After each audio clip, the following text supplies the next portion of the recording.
دوستانی کل تاجیکستان روز 13 نوامبر با نشر یک اظهارات رسمی در سامانش از دوستان کل قرقیزستان خواست که با تجربه آغاز کردن پرونده های بی اساس جنایتی وابسته به بی‌ترتیبی های عمومی در خط سرحد نسبت شهروندان تاجیکستان خاتمه بخشیده شود. دادستانی کل تاجیکستان از جمله پرونده شهروند این کشور جورایف دلوور بابو محکموویچ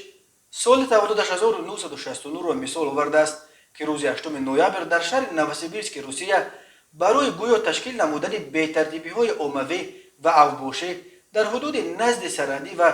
دلیمیتاسیا نشده بین نویه اسفره ولایت سوخت جمهوری تاجیکستان و نویه بادکند جمهوری قرقیزستان دستگیر کرده شد. دادستانی کل تاجیکستان گفت با در نظر داشت انگیزه سیاسی داشتن عیبنامه بالوذکر پروکراتور گنرالی جمهوری تاجیکستان 12 نوامبر سال 2021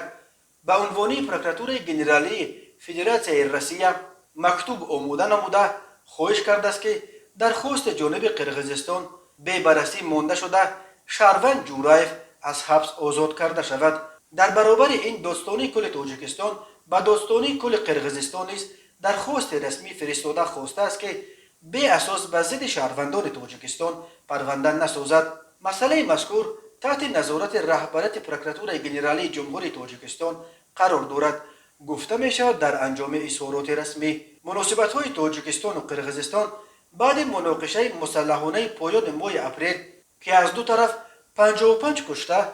و 240 زخمی به جا گذاشت دوران پرتنش را پشت سر می کند. قرقیزستان از 22 مای